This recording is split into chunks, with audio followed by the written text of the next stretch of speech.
On espère que nos livres initient des mouvements, que les gens s'engagent, changent les choses. Ce qu'on voulait, c'est donner des fenêtres d'espoir aux ados, mais leur donner aussi envie de changer les choses, de ne pas rester inactif devant l'inacceptable. Chaque enfant, son livre, pour qu'il puisse découvrir une façon de réfléchir, une façon de voir la vie. Une fois que l'idée d'un livre a vu le jour, que le travail avec l'auteur ou l'autrice a été effectué, que l'objet a finalement pris sa forme, son support, ses couleurs, il reste une étape importante, la rencontre avec le lectorat. Et c'est central dans les métiers de l'édition. L'objectif premier de publier des livres, c'est qu'ils soient lus, pas juste au Québec, mais partout dans le monde. C'est un travail qui se fait en collaboration avec des passeurs, comme les libraires, les bibliothécaires et les équipes de salon du livre. Et c'est à ce moment que le livre peut exister dans l'espace public pour rayonner et rejoindre les gens. Les métiers de l'édition sont méconnus. Pourtant, si on arrive à se plonger dans des univers extraordinaires en ouvrant nos livres préférés, eh bien, c'est grâce à leur travail. Quel est le secret? Je m'appelle Catherine Emmanuelle Brunet et je vous propose une incursion inédite au cœur des maisons d'édition du Québec, là où le goût du risque et la passion font naître le meilleur de notre littérature. Curiosité, respect, Communauté, engagement, empathie, ouverture, empathie, respect, empathie, curiosité. Chut! Secret d'édition, épisode 5. Unir.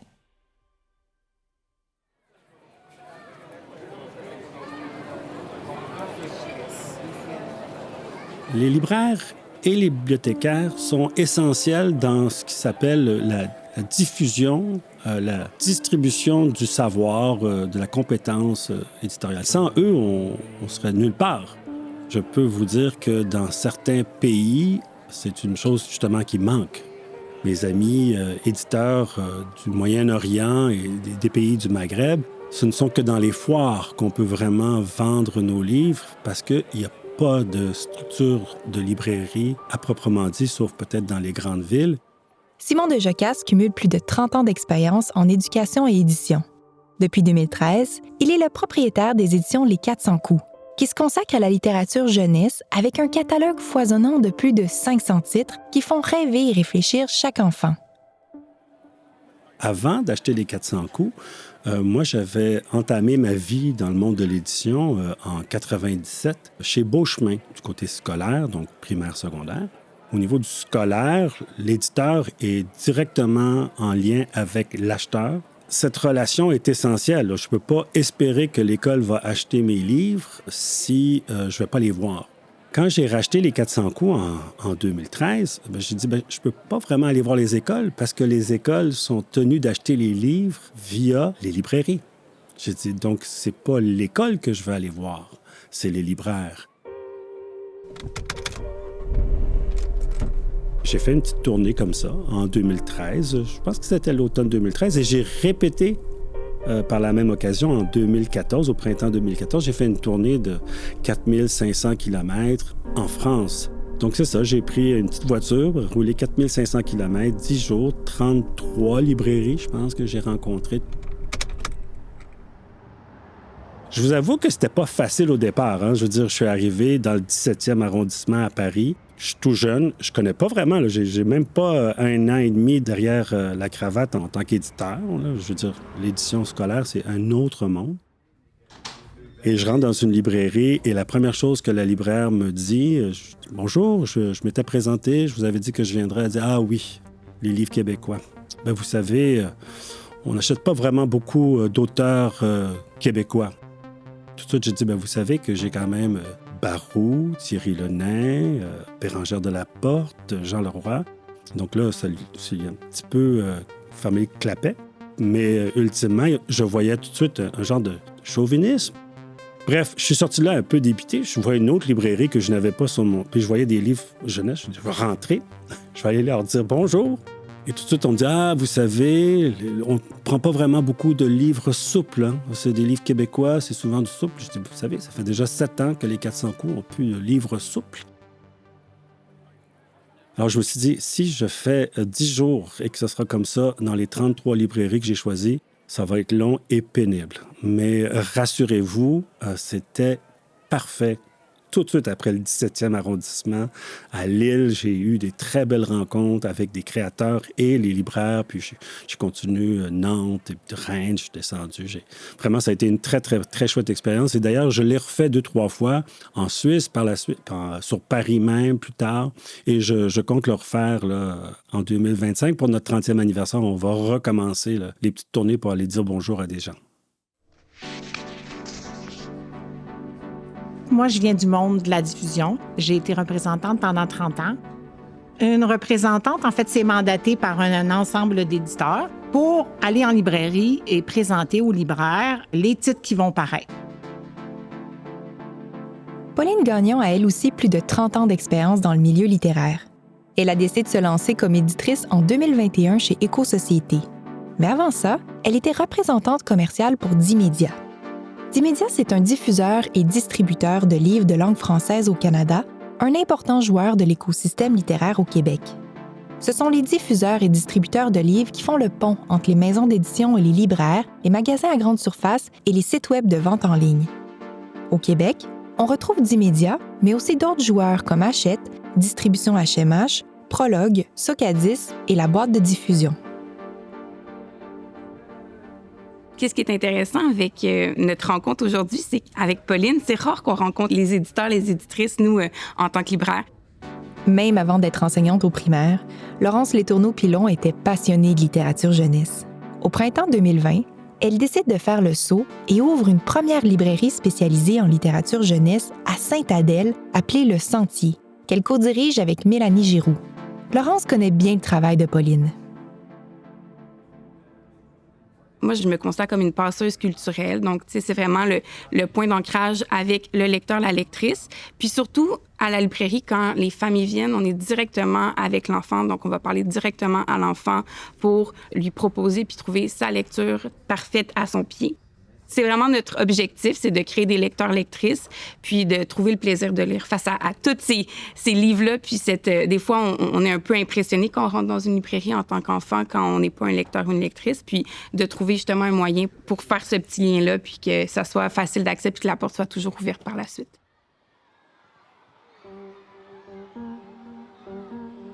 On est à côté de l'école primaire, donc vraiment au coin de la rue de la petite école, une des écoles à Sainte-Adèle.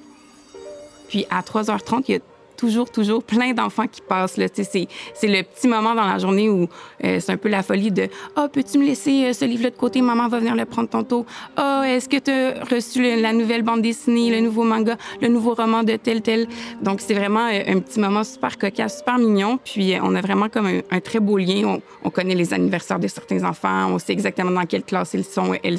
Donc, c'est vraiment spécial, notre lien avec la communauté, là.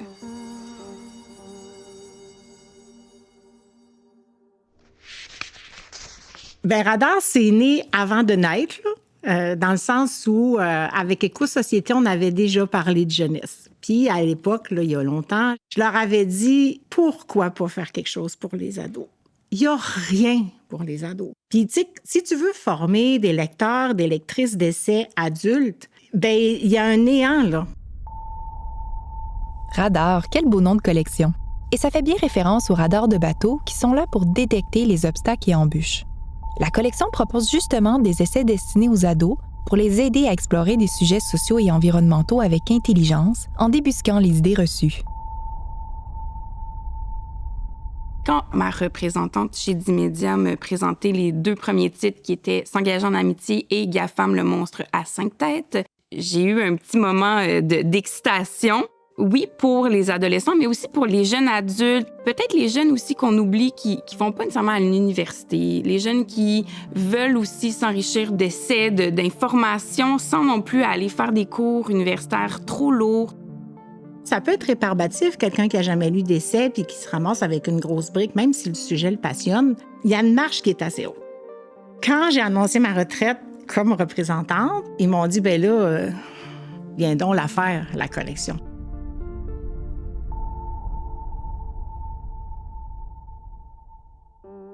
Pauline fait partie de la grande famille d'éco-sociétés fondée en 1992 par un groupe de militants et militantes convaincus de la force collective pour faire circuler les idées.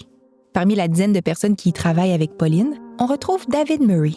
C'est évident que l'aspect collectif nous a rapprochés d'une certaine communauté, d'un lectorat. Il y a on pourrait dire une grande famille éco-société, puis on le voit souvent dans les salons, tout ça. Les gens sont attachés à la marque, si je peux m'exprimer ici, éco-société, là. Ça vient donc effectivement avec tout un bagage, tout un univers auquel les gens s'associent. David a une formation en histoire. Il a aussi été libraire et auteur avant de devenir éditeur en 2012. Les libraires et les bibliothécaires sont des ambassadeurs de nos livres, de nos idées. Si un ouvrage n'est pas présenté dans une librairie, une bibliothèque, bien, il n'existe pas, tout simplement. Si on s'en rend compte. Même chose pour les bibliothécaires, qui sont plus que des endroits où on entrepose des livres qu'on peut aller les emprunter. Il y a tout un travail de médiation qui est fait aussi dans les bibliothèques. C'est ultra important de cultiver ce lien-là avec les libraires sur le terrain, dans les événements, de leur présenter nos livres, d'avoir cette attention-là aussi, des fois, avec certains libraires plus particuliers, de leur envoyer des services de presse personnalisés, ce genre de choses-là. Je pense que c'est extrêmement important pour cultiver ce lien-là, l'entretenir. Tu as besoin des libraires, c'est des relais essentiels. Puis c'est des professionnels du livre. Une éditrice, c'est une professionnelle de l'édition, mais un libraire, c'est un professionnel du livre. Fait que, tu sais, les libraires, ils connaissent à peu près tout ce qui se publie, là. C'est assez incroyable quand même, tu sais, ce que ça demande comme connaissance culturelle, de référence aussi dans la vie, d'être capable de faire des parallèles. Tu sais, quelqu'un arrive dans ta librairie, te dit « Ah, et moi, j'ai aimé tel roman, t'as-tu quelque chose à me suggérer? » Ben, je veux dire, c'est là que tu vois que le libraire, c'est un professionnel. Il y a aussi le moment où on doit lire la personne en quelques instants. Tu dois connecter avec elle, essayer de comprendre un peu ce qu'elle recherche comme émotion, parce que oui, il y a le référent, mais il y a aussi l'émotion. Dans l'essai, dans le fictif, c'est complètement différent.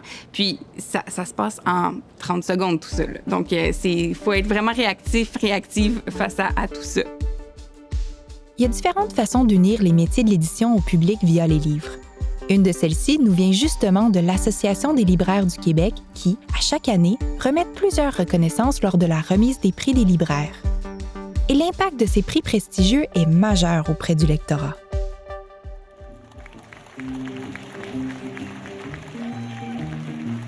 Donc, en fait, je suis un peu stressé. C'est le premier prix que je reçois depuis que je suis, depuis l'école primaire. Donc, je ne sais pas c'est quoi, en fait, cette impression-là aussi pour le tout premier livre que j'ai écrit, qui a été publié par Éco-Société, qui m'a fait confiance. Donc, Bien, c'est ça, avec le développement de prix, comme par exemple, je pense au prix des libraires. On a accordé, il y a quelques années, une place aux essais. Ça n'existait pas avant. On a mis de l'avant un prix pour les essais. Et lors de la première édition, on a remporté ce prix-là avec un livre de Jonathan Durand-Folco qui s'appelle « À nous la ville ». Pour nous, c'était comme une marque de reconnaissance, en fait. C'était l'aboutissement d'années d'efforts où on reconnaissait notre travail, la rigueur de notre travail.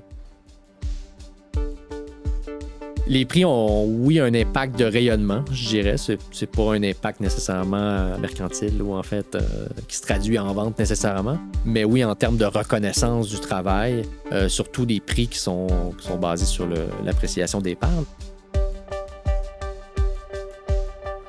Il y a eu plusieurs autres prix qu'on a remportés au fil des années. Je pense au prix Pierre Vadeboncoeur de la CSN. On a remporté 2-3 occasions. Le prix du gouverneur général ou Anne-Marie Brossard, avec son livre Le droit du plus fort. Ça avait été aussi symboliquement pour nous très, très fort, puisque c'est un livre qui revenait sur tout ce qu'on a appelé l'affaire Noir-Canada. En fait, contrairement à l'image qui est répandue à l'échelle internationale à l'effet que le Canada sera un pays sage, inoffensif et au fond pacifiste jusqu'à la moelle, il reste que notre État se révèle officieusement un havre réglementaire et législatif pour l'industrie extractive mondiale. Saga qui nous avait valu des poursuites de plusieurs millions de dollars de compagnies minières lors de l'apparition du livre Nord-Canada en 2008. Donc, c'est clair que ce livre-là qui revenait sur cette histoire-là, puis avec un regard très critique sur le droit, le fonctionnement du droit, pour nous, il y avait comme une certaine victoire, d'une certaine façon, là, que ce livre-là remporte un prix aussi prestigieux.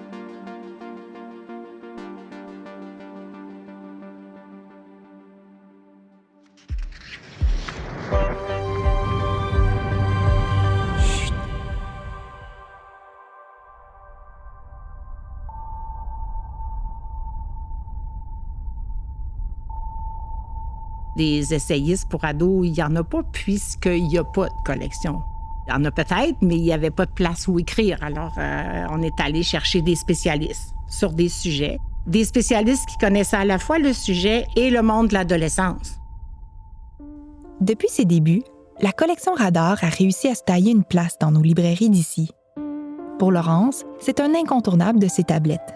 Surtout pour un livre en particulier qui a retenu son attention, le livre « S'engager en amitié » d'une essayiste québécoise. Moi, Camille Toffoli, j'adore cette femme-là. Je suis une grande fan de tout ce qu'elle a écrit. Puis, quand elle a commencé à parler de son projet, c'était comme un moment nostalgique qu'on vivait ensemble, qui parlait de l'amitié, le passage à l'adulte, qu'on oublie un peu nos amis, qu'on n'a pas le temps pour elles, que c'est comme si on s'oubliait en tant que personne, entité dans un groupe, puis il fallait juste devenir un petit cocon familial. Puis, j'ai exactement vu en librairie qui pourrait lire ça. Ce livre a d'ailleurs lui aussi été primé, mais cette fois-ci par les bibliothécaires scolaires du Québec. Le prix Espiègle, en fait, j'ai de l'admiration pour les bibliothécaires qui ont fait l'effort de créer ce prix-là. Je sais ce que ça demande, créer un prix, faire des lectures, puis particulièrement choisir de donner des prix à des livres qui sont plus en marge. Parce qu'Espiègle, c'est ça aussi. C'est des livres qui sont un peu en marge des livres, mais qui restent néanmoins des livres essentiels. Puis Espiègle, c'est comme un peu de mettre envoyer de la lumière sur des titres qui, sans ça, auraient peut-être de la misère à rejoindre un plus large public. Quand un livre est primé, en fait, en librairie, c'est certain que nous, ça va nous accrocher, puis nous, on va le lire. Ça va nous permettre de le remettre un peu, lui donner une seconde vie en librairie. Les éditions Les 400 coups ont également connu de grands moments de gloire en remportant plusieurs prix des libraires dans le volet jeunesse à travers les années. Donc, du côté du prix des libraires, on en a gagné quelques-uns. Il y a Sous les vagues, qui est un ouvrage dont on avait acheté les droits d'un éditeur espagnol. Donc, ce livre-là se retrouvait dans la catégorie livre étranger, album illustré étranger. Et moi, j'adorais ce livre-là. Pour l'anecdote, ce livre-là, j'ai vu les planches 3 ans avant que l'éditeur espagnol le publie. Et quand j'ai vu les 2 planches, j'ai dit, je veux ce livre. Et l'éditrice espagnole avait ri en disant, il n'y a même pas de livre encore. Je dis, c'est pas grave, je sais que ce livre-là va être merveilleux.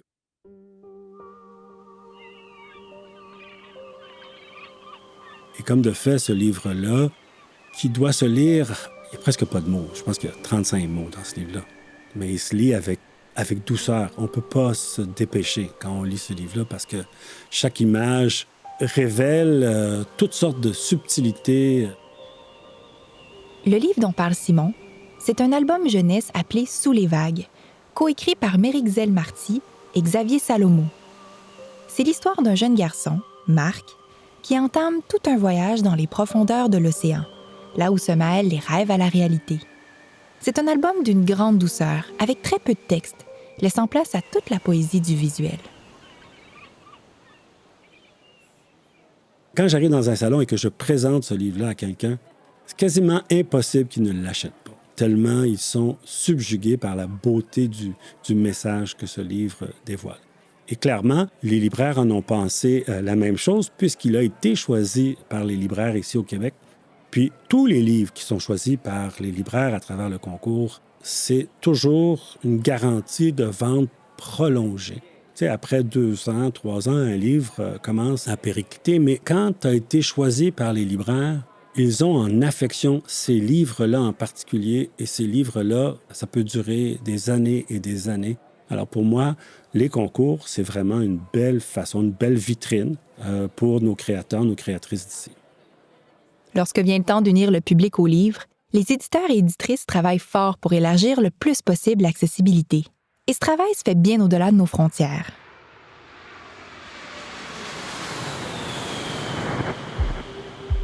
Là, on était en 2018. On était dans le sud de la France, pas très loin de Nîmes.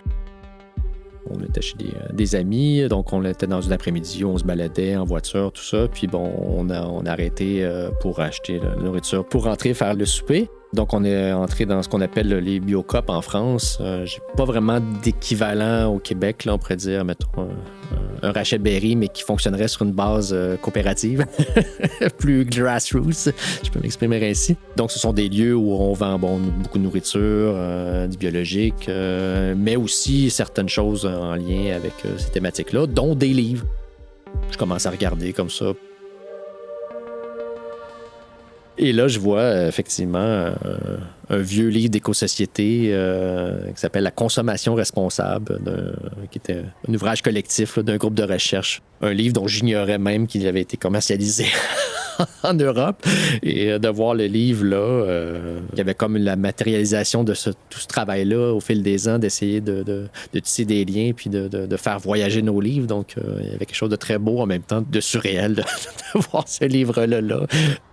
C'est sûr qu'avec les sujets qu'on met de l'avant dans nos livres, il y a beaucoup de choses qui sont universelles, qui s'adressent à tous les publics. Donc oui, on a toujours, dès le départ, eu une volonté d'aller s'exporter, en fait, de voir nos livres être rayonnés à l'extérieur du Québec, en Europe francophone en premier lieu.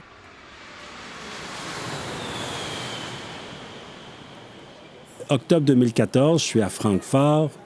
Je rencontre toutes sortes d'éditeurs, beaucoup de Chinois. Je rencontre aussi des Italiens, des Allemands, et je rencontre cet éditeur coréen. Et il tombe littéralement amoureux de La Petite Truie, le vélo et la lune. Et je vois dans ses yeux là, que ça va être une décision finale positive. La Foire du livre de Francfort est un point de rencontre très attendu de la communauté littéraire. C'est l'occasion unique pour les maisons d'édition de présenter leur catalogue aux professionnels internationaux et de faire rayonner les talents d'ici autour du globe. Il faut savoir que dans les salons, on voit beaucoup de gens. On peut en voir entre 42 et 50 sur les 3-4 jours. Il y a une année où j'en ai vu 85. Et puis, tout le monde est bien intéressé par nos livres, mais ça ne veut pas dire qu'il va y avoir des contrats signés partout. La Petite Truie, le vélo et la lune, c'est un album jeunesse écrit par Pierrette Dubé et illustré par Orbi. Ça raconte l'histoire attachante et drôle d'une truie qui apprend à faire du vélo. Le livre en a charmé plus d'un, en commençant par nos libraires d'ici, puisque le livre a gagné le prix des libraires du volet jeunesse dans la catégorie 0-5 ans en 2015. Alors, La Petite Truie, le vélo et la lune, avec ce Coréen, quelques mois plus tard, on avait signé, puis il le vend encore, et d'ailleurs, il est encore dans son catalogue, et je reçois chaque année encore des redevances sur la vente de ce livre-là, vendu en 2014.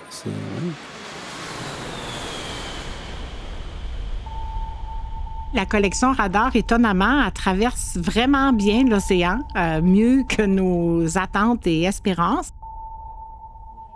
La semaine passée, j'ai fait une entrevue avec une libraire parisienne qui faisait une rencontre avec des bibliothécaires et des enseignants français pour présenter la collection. Comme au Québec, en fait, il y a des libraires qui nous ont pris sous leur aile puis qui nous présentent, qui nous font une belle place. J'ai des amis en France, là, quand ils vont en librairie, ils prennent des photos quand ils voient des radars. Mais oui, en fait, là aussi, à quelque part, on répond aux mêmes besoins parce qu'il n'y a pas plus chez les éditeurs français de collections d'essais pour les ados. Peu importe où nous sommes dans le monde, l'objectif demeure toujours de rejoindre les lecteurs et lectrices. Existe-t-il alors un lien direct entre les métiers d'édition et le lectorat? Tout à fait. Et ça commence par s'assurer que le bon livre se retrouve entre les mains des bonnes personnes. Par exemple, dans le cas de Radar, Pauline réfléchit sans cesse aux jeunes qui liront la collection pour s'assurer que leur expérience de lecture soit la plus optimale possible. On a vraiment travaillé le rapport à la maquette. Pour moi, c'était essentiel. Puisqu'on donne à lire des textes qui ne sont pas des romans, il fallait avoir une mise en page différente, mais une mise en page qui permette aussi au lecteur d'aborder le texte. C'est-à-dire, je tenais mordicus à avoir plusieurs pages entre chacun des chapitres. Moi, j'appelle ça un espace de respiration. Il faut que les lecteurs, lectrices moins aguerris, après un chapitre, sentent la permission d'arrêter, d'y revenir plus tard, mais que c'est pas une mise en échec de lecture d'arrêter, là, parce que, tu sais, souvent, dans les essais, un chapitre fini, l'autre commence. Mais tu sais, c'est que si tu arrêtes, il y a quand même, psychologiquement, là, une sensation, tu sais, que tu n'es peut-être pas assez bon, pas assez bonne, parce que tu arrêtes, parce que tu en as assez pour aujourd'hui. La forme du livre est importante, oui, mais le sujet aussi. il faut s'assurer qu'on propose des titres qui concordent avec les préoccupations actuelles de la société, comme nous l'explique David. Le jardinier maraîcher, c'est vraiment le success story d'Éco-Société. Donc, on est fin 2010, quelque chose comme ça, quand le manuscrit nous arrive de Jean Martin, qui arrive un peu clé en main. Là. Donc, le texte avec les images qui étaient déjà réalisées par Marie Bilodeau, qui était une amie de Jean Martin. Tel que le veut notre processus, on le passe dans la moulinette là, du comité de lecture pour en faire l'analyse. Jean Martin n'étant pas un grand littéraire, donc le manuscrit n'était pas très bien écrit, il faut le dire de cette façon-là. Donc, il fallait arriver à se projeter, ce que la plupart des membres du comité de lecture n'ont pas été en mesure de faire en se disant « Ah non! » Donc, le manuscrit avait été rejeté d'emblée. Et c'est ma collègue, Barbara, qui s'entend qu'il y avait quelque chose. Non, elle dit, non, il me semble qu'il y a quelque chose à faire avec ce texte-là. Oui, il y aurait beaucoup de travail à faire sur le texte, mais quand même, les idées qu'il y a dedans, il me semble que ça répondrait à un besoin aussi de mettre de l'avant ce modèle-là. Entêtée qu'elle était, elle l'a ramené au comité de lecture. Et finalement, ça a passé. Là, on était quelque part en 2011. Et s'est amorcé donc un travail éditorial sur le texte, un gros accompagnement là, avec Jean Martin. Et encore ce jour, c'est de loin l'ouvrage qu'on a le plus vendu, dont on a vendu les droits dans près d'une dizaine de langues aussi. Quelque chose qui, pour nous, dépasse un peu l'entendement, surtout quand on remonte à l'origine de ce projet-là. Mais malgré le succès de certains projets, les métiers de l'édition demeurent méconnus du grand public. Sont-ils voués à rester dans l'ombre? Je dis souvent aux gens que quand on cherche un livre, on connaît son titre, on connaît son auteur, mais même les éditeurs sont souvent incapables de nommer l'éditeur qui a publié un livre. On connaît les gagnants du prix des libraires, mais on ne sait pas nécessairement par qui ils ont été publiés. Ultimement, c'est important que le libraire, que les bibliothèques soient au courant des éditeurs. Est-ce que c'est important que le lecteur final connaisse l'éditeur? C'est chouette, mais c'est pas nécessaire. On peut être un peu dans l'ombre. Ce qui m'importe plus, c'est que le lecteur qui rentre en librairie ou dans une bibliothèque, qui est au Salon du Livre, qu'il soit intrigué, qu'il se sente le désir de regarder ce livre parce que la couverture est belle, parce qu'il reconnaît l'auteur, parce qu'il aime bien la façon que le titre a été formulé. C'est pas grave s'il ne me connaît pas. Je préfère qu'il connaisse mes créateurs que me connaître moi. C'est vraiment, en fait, un peu ça. C'est chez certaines maisons d'édition. Oui, il va y avoir des auteurs qu'on va connaître, mais une collection va vraiment ressortir. C'est vraiment la collection, exemple, la collection Griffe, qu'on sait que c'est une collection coup de poing. Quand un prof vient de me demander et moi, je suis au premier cycle, deuxième cycle du secondaire, puis j'ai besoin de lire quelque chose d'assez poignant. J'ai pas envie de lire un roman à haute voix pendant plusieurs cours. Est-ce que tu as quelque chose à me recommander? C'est certain que je vais aller vers cette collection-là. Tu sais, il y a des collections qu'on reconnaît. La maison d'édition, au Québec, c'est qu'on veut pas, on publie beaucoup. Fait que, tu sais, des fois, c'est difficile de dire, cette maison, il y a quand même certaines maisons d'édition qu'on reconnaît, c'est sur des valeurs, tout ça. Mais je dirais que c'est plus la collection que nous, qui va vraiment, en fait, venir nous chercher.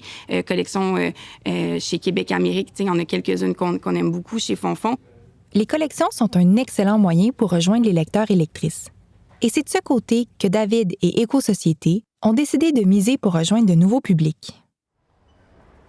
Bien, Éco-Société, on essaie toujours de se renouveler de certaine façon. Un exemple très concret de ça, c'est l'histoire de Mégantic, qui a d'abord été un essai très fouillé, très senti d'Anne-Marie Saint-Cerny et qu'on a transformé en bande dessinée avec Anne-Marie, encore une fois, mais aussi avec l'illustrateur Christian Kennel pour donner une toute autre portée à l'ouvrage dont on est très, très fiers et qui a eu, je pense, un rayonnement assez conséquent aussi. Bien, déjà, l'essai mégantique avait quelque chose de très fort. Moi qui l'ai travaillé, je veux dire, j'en ai pleuré à certains moments. C'est quand même pas tous les jours qu'on a ce genre d'émotion-là quand on travaille un essai. Souvent, on a de la colère par rapport aux propos qu'il y a dans nos livres. Mais là, vraiment, beaucoup d'émotions des personnages. Anne-Marie avait vraiment un regard très humain, en fait, sur les gens qui étaient touchés. Un grand respect pour les victimes de cette tragédie-là. Ça a toujours été vraiment son leitmotiv. Et quand on l'a transformé l'essai en bande dessinée, bien, on a toujours gardé ce souci-là.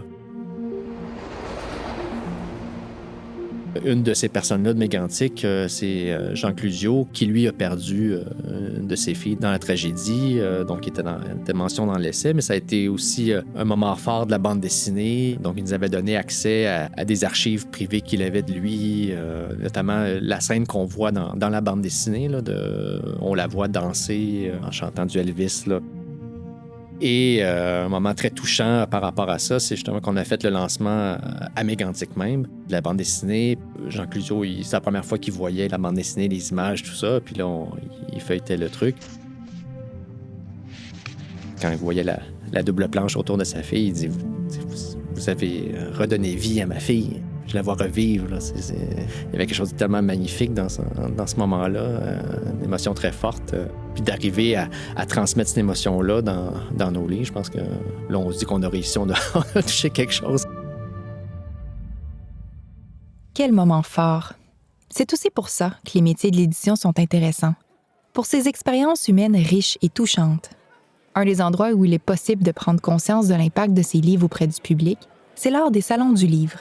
Des occasions uniques pour les éditeurs et éditrices d'échanger avec leur lectorat. Au Salon du livre de Québec, puis même à celui de Montréal, j'étais avec une autrice là, qui était en signature, puis il y a une maman qui est arrivée. Une maman, tu sais, très discrète, là, pas habituée à aller vers des auteurs et autrices.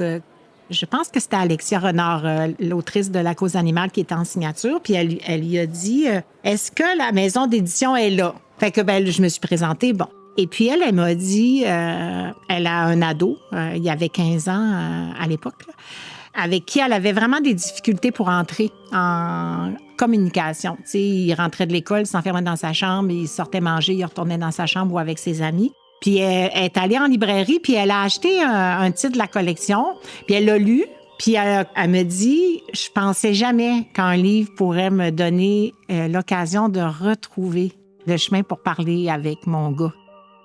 Pour vrai, quand tu es éditrice, il n'y a rien de plus bouleversant que de se faire dire ça. Parce que c'est aussi un des buts que j'avais, c'est de créer des ponts entre les parents puis les enfants. Parce que quand tu es un parent d'ado, c'est facile de perdre le fil. Puis les livres, ça a ce pouvoir-là merveilleux de tisser des liens entre les personnes tout le temps.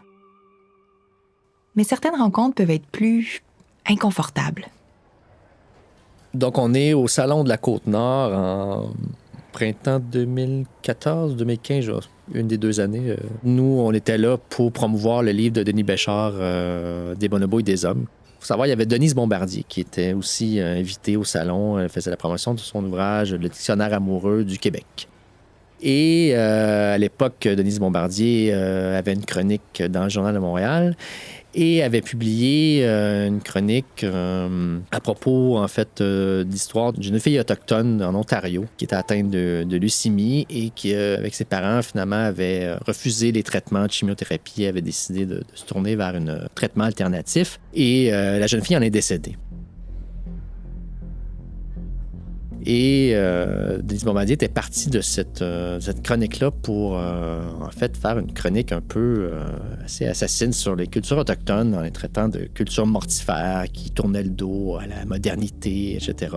Pour l'anecdote, ce qu'il faut savoir aussi, c'est que le fameux traitement alternatif, là, c'était pas un traitement tiré là, de tradition autochtone. Au contraire, c'était un traitement d'un type, semble-t-il, aux États-Unis qui sévissait une espèce de charlatan qui vantait des traitements non médicaux pour se sauver du cancer. Donc, c'est pas une tradition autochtone qui, finalement, a été la cause de son décès, mais plutôt, finalement, un charlatan blanc du sud des États-Unis. Ça avait beaucoup heurté plusieurs Autochtones, bien entendu, dont Natacha Canapé-Fontaine, poétesse Innu, qui était sur place, donc, et avait décidé avec d'autres femmes Innu d'aller interpeller directement Denise Bombardier. Donc, elle faisait une causerie, quelque chose comme ça, autour de son livre. Ils avaient décidé de se présenter et d'interpeller directement Denise Bombardier en lui disant à quel point elle avait manqué de respect envers les Autochtones et à quel point les Autochtones méritaient d'être mieux traités qu'on parlait d'eux et elle dans l'espace public. Et ce à quoi, vous pouvez peut-être imaginer la scène, Denise Bombardier qui décide de couper la parole à Natacha Canapé-Fontaine et de lui lire, ça c'est quand même assez époustouflant, de lui lire la définition du mot « indien » dans son dictionnaire amoureux du Québec. Dans tous les mois qu'avait suscité cette altercation, Denis Béchard, qui lui-même a tout un parcours, pour quiconque a lu ses livres, qui a grandi aux États-Unis, et qui a été témoin toute sa jeunesse, en fait, du racisme, puis a eu, à la limite, une éducation très stéréotypée au niveau du racisme, tout ça, avait envie de traiter cette question-là parce qu'il se rendait compte de la manière dont on traitait les Noirs, lui, aux États-Unis. Il voyait la même chose de la façon dont on traite les Autochtones ici, dans le traitement. Est né des discussions. L'idée avec Natacha, donc, de faire un échange épistolaire autour du racisme et d'en faire un livre pour discuter de ces questions-là. Donc, le processus de rédaction qui s'est ensuite étendu sur une bonne année et demie. Et ça a donné le livre « Coué, je te salue » qui a eu, je pense, un rayonnement assez important, qui est aussi lu dans les écoles, avec raison, je pense, qui sert à notre éducation à déprogrammer par rapport à ces questions-là de racisme.